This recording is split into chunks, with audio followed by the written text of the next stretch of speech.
doyen bokk na si toujours ñu ngi koy wax léegi nii li nga xam ne ni mooy la situation géopolitique donc mondiale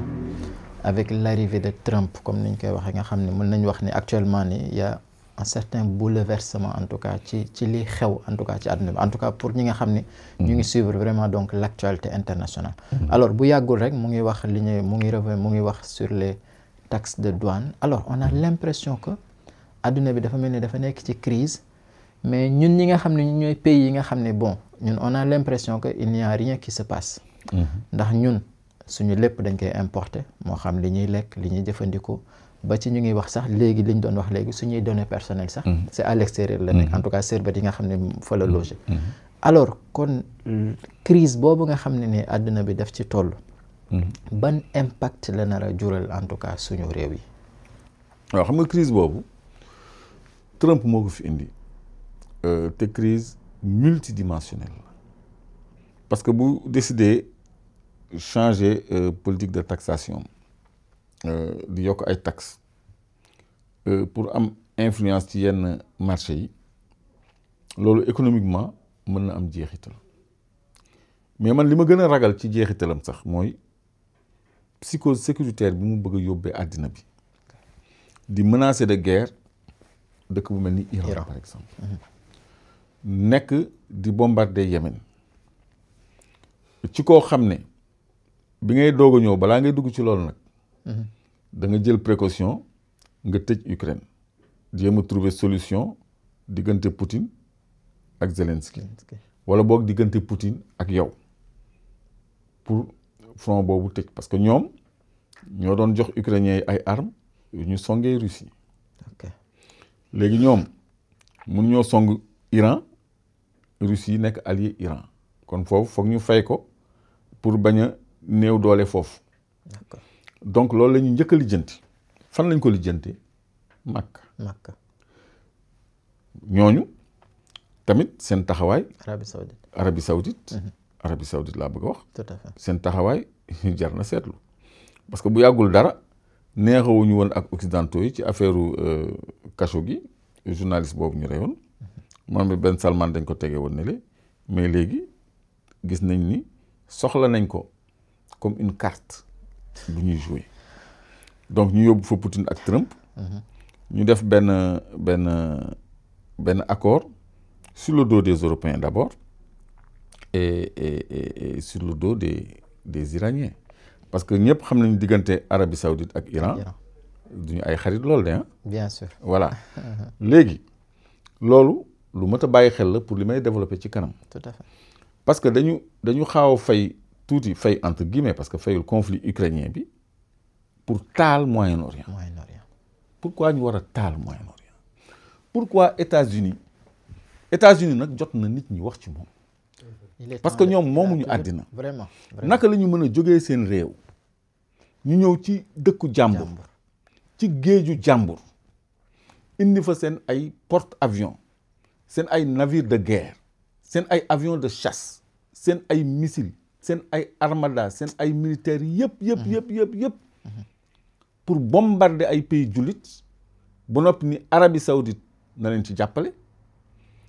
di tiim Yémen di leen bombarder parce que rek Yémen dafa sotle palestiniens yi ci ni leen israéliens yi di def tout à fait kon tey jii ñooñu Trump ak américains yi ñoo bëgg a lëmbe àddina bi te kenn du leen wax loolu te pourtant Russie bi ñu duggee Ukraine dafa envahir dëkku jàmbur géej du dëkku jàmbur bien sûr Diego Garcia fi ñu def seen base bi gën a rëy est-ce que xam nga naka la ñu amee base boobu dañoo toxal population yi fa nekkoon parce que île boobu archipel Maurice la bokk île Maurice la bokk ñu jël ña fa dëkkoon tas leen ci yeneen îles yi daal di jël île boobu def ko base loolu anglais yi ñoo ko def léegi anglais yi dañ ko loué américain yi bàyyi lañ leen ko joxal bàyyi bi mu ngi waaj jeex sax dañ ko war a renouveler dëkku jàmbur territoire jàmbur nga teg ci bàyyi jox ko américains yi ñoom ñu indi fa seen ay gànnaay pour jege Iran pour jege Yémen pour Amérique lan la joteeg Yémen c'est terrible Amérique lan la joteeg Iran kenn xamul singali nit ni ko yow dañ lay contrôler sa arme nucléaire alors que négociation yi Trump ba mu nekkee président moo ci rocceeku woon pour rek ñu sanctionner Iran kon tey jii ñu ngi risqué benn conflit militaire boo xam ne fa muy yem ñun xamuñu ko. kenn xamu ko. léegi sur le plan militaire laa jëkk analyse doo ko tomber sur le plan économique parce que loolu aussi dafa jar a jàngat. effectivement parce que fan yële la ñu jot xibaar ni américains yi yónnee nañu ay B2 ay bombardiers furtifs ci base u Diego Garcia boobu. d'accord B2 yooyu seen autonomie à peu près 6000 miles la donc pour dem Iran dellu si du ko sax mët parce que Iran mu ngi nekk à 3000 et quelques miles kon aller retour fii ak Iran day manqué sax tuuti mais dañu indi ay ravitailleurs en vol ay avions ravitailleurs kon ça veut dire que bëgg nañu dem fu gën a sore ko Yémen parce que Yémen soxlawul ravitaillement en vol parce que avions yi am nañu assez de porte donc bu ñu indee ay ravitailleurs en vol ça veut dire que ñu ngi yóotu Iran mais Iran bi ñu yóotu nag moom tamit tontu na wane na souterrain boo xam ne ay missile la xaw ma ndax gis nga image yooyu am déet. image yooyu kay gisuma ko man. gis nañ image yooyu. déedéet. non nañ la ngeen ko dugal ngeen illustré ko ci émission bi. moom tam dafa wane. ay tunnel yoo xam ne ay missile la. léegi nag missile yooyu nit ñi nee nañu mais Iran def na lu wóoradi. parce que gars yi dañ koy bombarder parce que am nañu ay BBB xam nga BBB mooy bunker buster bomb. mooy bunker buster bomb. mooy bombe spéciale yi nga xam ni États-Unis ñoo ko defar te xeetu avion B2 yooyu ñoo koy largué boo xam ni day percer bunker. day percer jusqu'à 60 pieds. 60 pieds moo tolloog à peu près 18 mètres de profondeur. waaw mais léegi nag ñu ni Iran cuune nañu quoi pourquoi ñu wane seen tunnel mais seen tunnel yi est-ce que xam nga fan lañ ko def. fu ñu ko def. xam nga montagne waaw. ci suuf montagne yi lañu gas tunnel. xam nga foofu ay régions montagneuses. tout à fait. dañu choisir les endroits montagneux. kon ñoom loolu yëpp sóoraale woon nañ. ñoom dañoo dof bay exposé wu. c'est ça. di nga defar armada boobu yëpp ñii am ay BBB. nga leen di won say tunnel. ok. te am na ci benn boo xam ni ñëpp dañ ko xam gorom 44. mais ñoom cuune wuñu noonu donc ci suufu montagne la ñu gas ay tunnel nga xam ni foofu pour nga jot structure béton armé bi en dôme bi muur tunnel bi il faut nga màbbal montagne bi te arme buy màbbal montagne amagul. arme bu mën a pénétrer montagne amagul. tout à fait. parce que ñoom seen bunker buster bomb bi. 18 mètres la. 18 mètres la. moom la ñu reyee Hassan Nasrallah. ok. loolu la ñuy bàkkoo ba tey. d'accord. parce que ils avaient choisi la stratégie de la décapitation. rey Hassan Nasrallah rey président Iran mooy seen accident d'hélicoptère bi. tout à fait. rey ay généraux.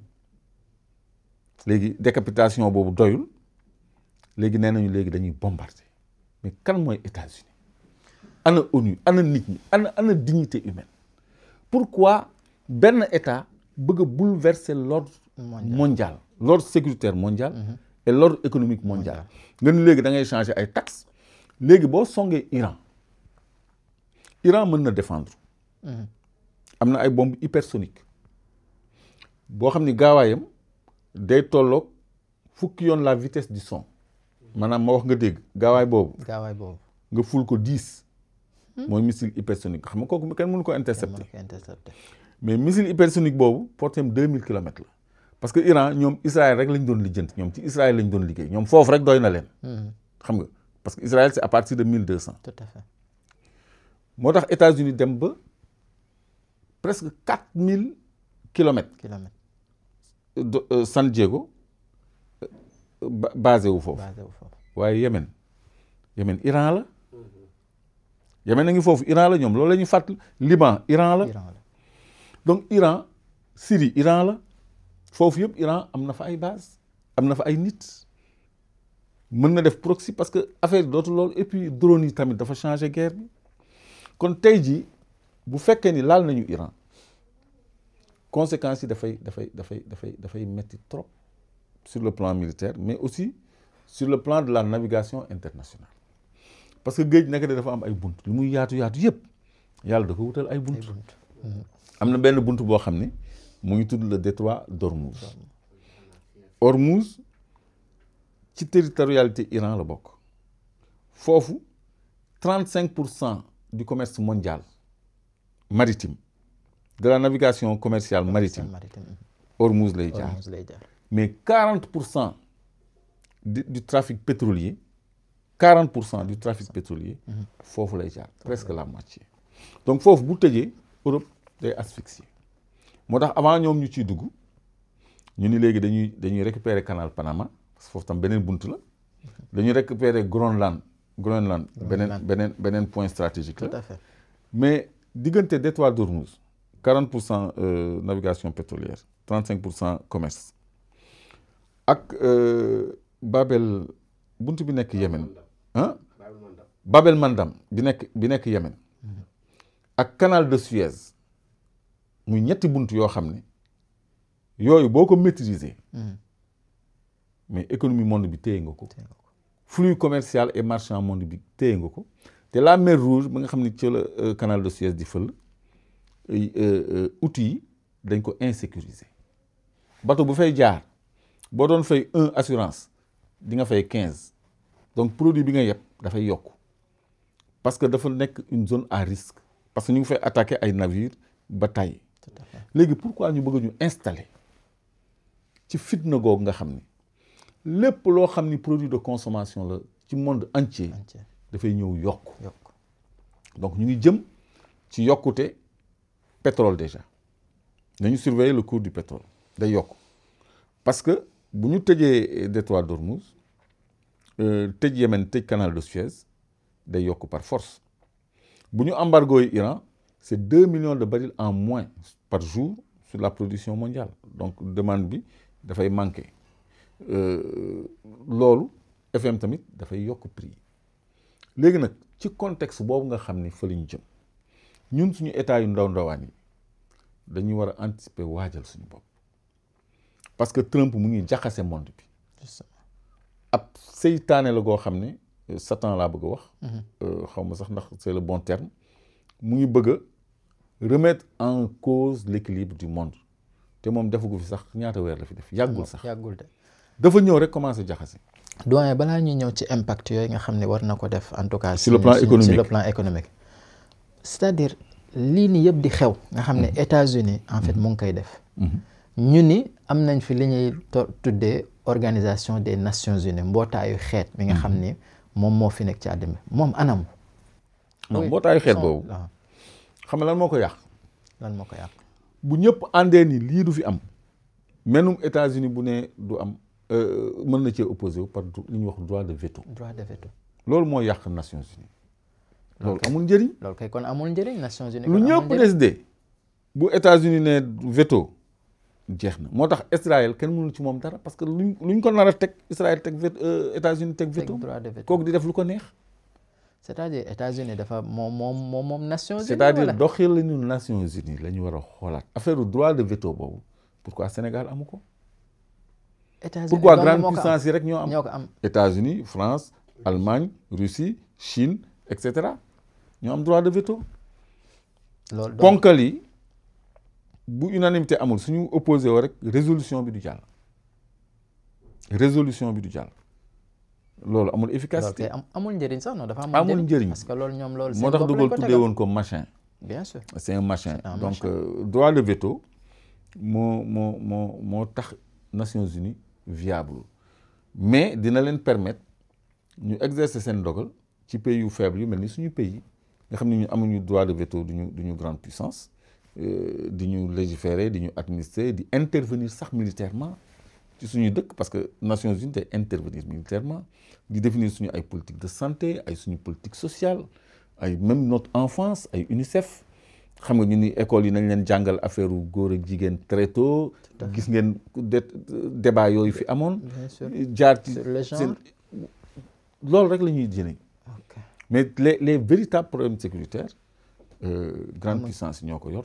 États-Unis fi mu nekk nii faalewul Nations Unies lu ko neex lay def d'ailleurs muy génn sax ci ay OMS ak ay yeneen structures yoo xam ne amul ko benn njëriñ donc moom lu ko neex lay def ci monde bi day dem dëkku jàmbur indi fa dooleem indi fa armadaam ni dama koy nangu ba noppi tous ces milliards là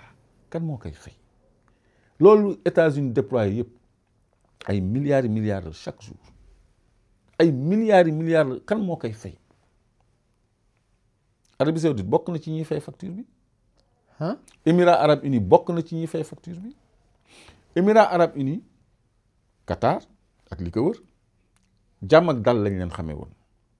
léegi ñu am ay bombardement man maa la wax lii lu tax parce que ñooñu ñooy jàppale occidentaux yi donc Yémen dafa am conscience nouvelle bu fa émerger te nit ñi bàyyiwuñ ko xel. c'est quelle conscience?